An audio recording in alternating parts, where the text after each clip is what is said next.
Hey and welcome to Neverwinter with Aragon. So today is update day. There will be maintenance for these times on all three platforms, and it does indeed come with some new changes. So let's have a look at what they're adjusting. So first of all, the Imperial Citadel dungeon. For all difficulty modes, the damage reduction buff for the Scorpion and the UNT has been reduced to just 50%. Previously, it was 90%. So they'll be easier to kill, I guess. Maybe not such a good thing. I have heard people say if you kill the Scorpion, then it ends up a wipe.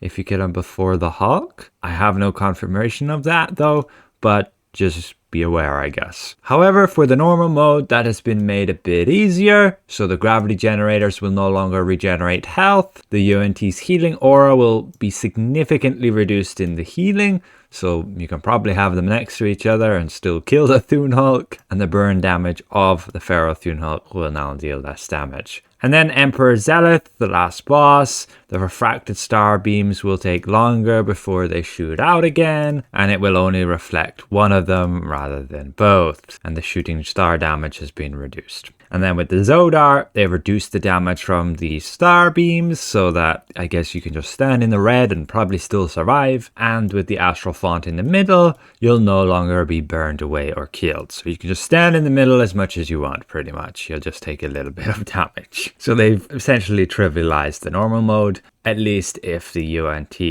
really does not heal much. That is probably the main issue people have had, other than standing in the Astral Font and dying and not knowing why. So otherwise, in Wild Space, just generally, these two enemy types have had their excessively mighty attacks returned to a reasonable damage level. I did not encounter them. Let me know if you did. And then combat and powers. The artifact, the symbol of air, they just adjusted the speed buff so it will actually show properly and not use a blank white box. And then the companions, the Basic Bok. This has been rebalanced to a single target DPS companion, and also its equip bonus has been revised a little bit so it's a bit more stronger and consistent, but it's still a very silly effect. Let's show you that. I've also went and tested the actual damage change with the companion, and I can confirm it did get a bit of an increase to its effectiveness. This companion will now deal a bit more damage, and not bad at all compared to others. Like if we compare versus a Pseudo Dragon, it's going to be at that like 38,700 versus a Pseudo Dragon at like 40,000. That's a big improvement from its only 28,000. So it basically got a 10,000 DPS increase, at least for my character and my tests.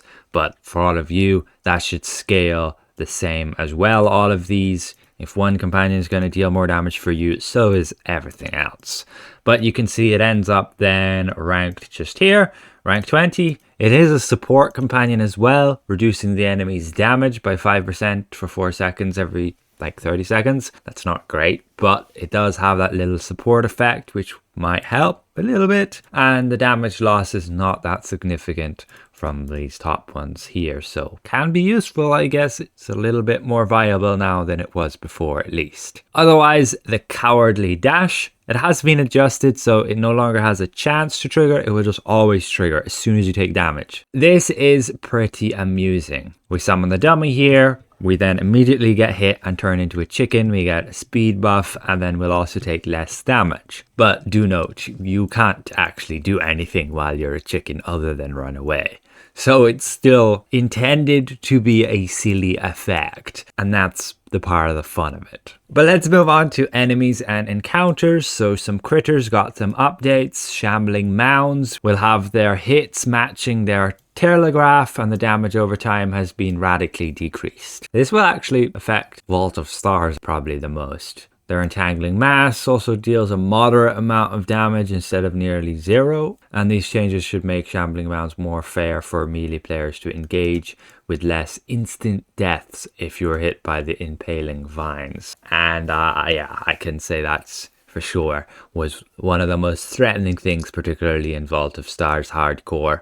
You would stand next to one of those, accidentally get hit, and you're just dead within a few hits, and there was not much you could do. Now I guess you shouldn't die, and the healer should very easily be able to out heal that if they're paying attention. Then the Rain of Fire power used by Zythar critters will no longer just tickle players, so it will deal proper damage, so be careful of those. But then, items and economy. Artifacts. So the Sigil of the Bard and the Mythallar Fragment will now properly require a text entry to discard, but then stamina regen artifacts. This also affects gold bonus once, but who uses those? So you have like the Scintillating Symbol of Water.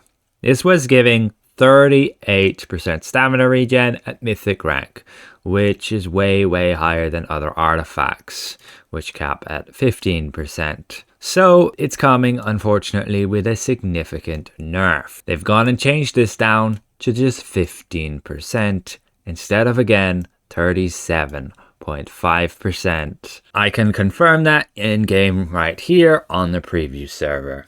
Now, this is, fair in terms of balance, because wouldn't it be a little bit ridiculous if we could have 4 of these and then that would give you 150% stamina regen when they all gave that much? So in terms of balance, they've gone and put it to 15% like the other ones. They've also given the Mythallar Fragment a little bit of a buff. That has also now been improved to 15% rather than it had just 12%. So I guess they'll pay attention a little bit more when creating future artifacts that it will correctly have 15% on Mythic rather than some other odd number that they had there. I'm not sure why. We will very likely get Celestial rank, which will probably have an improvement above 15%. But that does mean that instead of, say, having like 80% stamina regen to 90%, we're just going to be back there to the about 60% when you use 3 of these. If you could throw us a bone, I would love if you could throw in stamina regen on the Tiamat's Arcane Globe. That would be nice. Then we could actually have 4 stamina regen arties. It's just right now, there's not a lot of great tank sets you can use. Tiamat's one is probably the best for survivability, at least if you aren't capped out on critical avoidance and can use that. And so it would make sense if, say, the linked artifact would have stamina regen. And that would make up for a bit of the loss that we'll feel with the Symbol of Water no longer having the 37.5%. But nonetheless, that is how they're doing it. The stamina regen moving forward will be 15% when you're at the mythic rank, rather than they had it there at 38% for some exception, for some reason, I don't know why. There is one exception though with the Illusionist Mask that will be at 15% at Legendary, just because the progression starts at common quality instead of uncommon quality. So many of you might ask, should you still use this? And ultimately, yes, it's still very good because it's a 1500 item level artifact. It can be unbound and it still has 15% stamina regen, which is the most that any artifact has. So it's still best in slot for tanks particularly, and even damage dealers who want a little bit of extra stamina regen. It is best in slot if you can sacrifice a little bit of ratings that you would give up by not using, say, artifacts like the Meteor Swarm one or the Crystal of Soul's Flight, which all have offensive ratings there, helping you deal more damage if you're not maxed out on those already. I would generally prioritize your damage stats before any survivability or defensive stats. So if you don't have those capped out, then maybe don't use the Symbol of Water yet until you do. But it is still really good, and if you do have it, it is 1500 item level, so use it if you don't have like all 4 1500 item level artifacts already. So it's not like they've made it useless, they have just kind of rebalanced it, and it was kind of to be expected. It was a bit too good to be true to have this much when everything else has at best 15%. But we move on from there to the Coins of Joaquin event, where the Bard transmutation weapon, the Gilded Rapier of Joaquin, can now be purchased for the Coins of Joaquin vendor in the Moonstone Mask for 80 coins. There are no current plans to add a matching loot. If one is added in the future, the rapier will most likely drop to 40 coins. Moving on from there, those of you who are buying the reagents within the Wild Space store, you may have found that it was claiming to be bound on pickup account rather than bound on pickup character. And that's just being updated. It's intended to be bound on pickup character. And that's with regards to these like upgrade components. You buy these cosmic pearls or these meteor fragments, and they're intended to be bound on pickup to character. Same with these Heart of the Dying Stars, and even these uncategorized astral elements. All intended to be bound to character on pickup. Still doesn't prevent you from upgrading an item and then transferring it to another character and then upgrading on that character. These items will not actually get bound when you upgrade them, despite what it says here. That could be a bug though and might get fixed. But lastly, Tymora's lucky coin. Players were getting stuck equipping it. You could see that players experiencing issues prevents changing loadouts. Please do not use or equip this gadget while we work on a fix. So this fix should be coming today now. But really guys, if you do have this, don't use it. It only gives 500 ratings and it's completely random what it gives. There's just not much point. You're far better off having an actual belt item that's going to give you like a reliable buff or damage like the Dragonfire, and otherwise like tanks, the Empowered Chain of Scales, or healers and DPS, the Empowered Forger's Box. There is no need for that Tymora's coin whatsoever.